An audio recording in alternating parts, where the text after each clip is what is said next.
We come to another heavyweight struggle. Karpov against Korchnoi, Tilburg 1986. This is real chess, folks. Karpov is white. He's just played pawn to h4. So my question for you is, how would you react to this push of the h-pawn? Ignore it? Block it? What would you do? Have a little look on your analysis board, and I shall see you in a moment. Not an easy one, this. This is, you could say it's debatable what the best move is.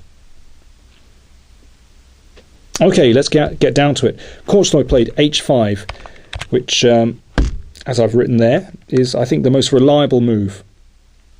This cuts out any nonsense on the king side.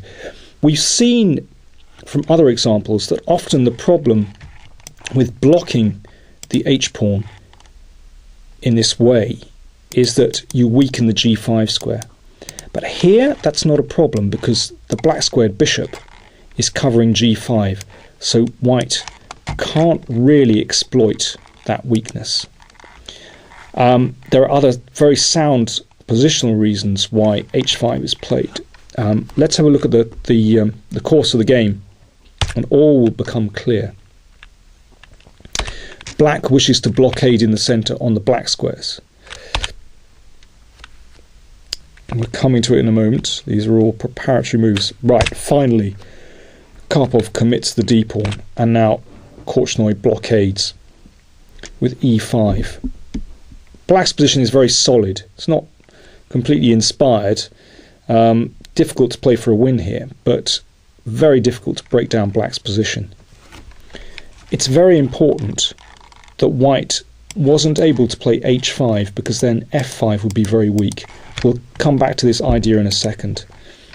It's also very nice for black to have played h5 because it gives this bishop some freedom. It can come to this diagonal, and that plays quite an important role. Let's just play through a few moves. Karpov advances on the queen side, but Korchnoi is too solid. It's also nice the bishop on h6 covers the g5 square, so that white doesn't really have any attacking chances there. It's all on the queen side, but black is strong enough to be able to resist this pressure. Let's just zip through a few moves. That's nice. Here we go. This is the big break, but Korchnoi has it under control. There we go. Black even exploits the fact that after the h-pawn's advance, he can play the bishop to an active square on g4. And this was a very nice way for Korchnoi to force a draw. And now the bishop gets this fantastic diagonal. Okay, this is not strictly relevant to our theme, but I did think that Korchnoi defended that incredibly well. You know, he's managed to get this bishop round on this diagonal. Well, not exactly to e3, but this way. On b6, the bishop attacks, but also defends at the same time. So Karpov doesn't have a chance to make anything of his space advantage.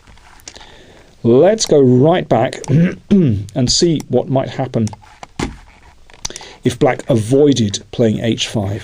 But positionally, I think h5 is definitely the best move. So well done if you got it.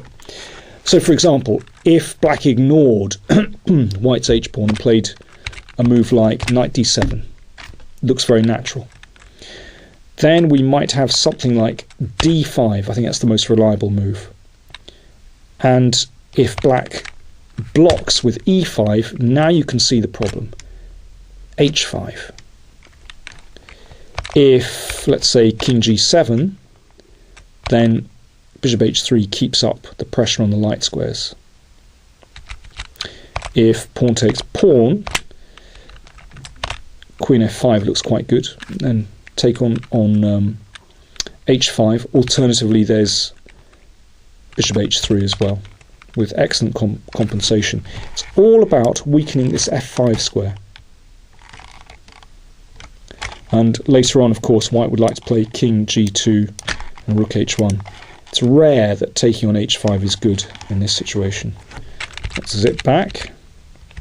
Okay, critical. What happens on g5? This is white's plan. These two pawns have been forced forward, and now f5 is weak. So white needs to occupy f5, and he can do that straight away with this move. White has a very big positional advantage.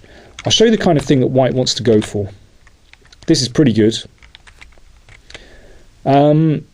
Now, I'm not saying this is best play for black, but imagine if black just continued contesting the f5 square. Queen c8. Well, what white would do is take and then play e4. And in that way you get complete control of f5. Look at the difference between the bishop now and compare it with what happened after Korchnoi played h5 himself.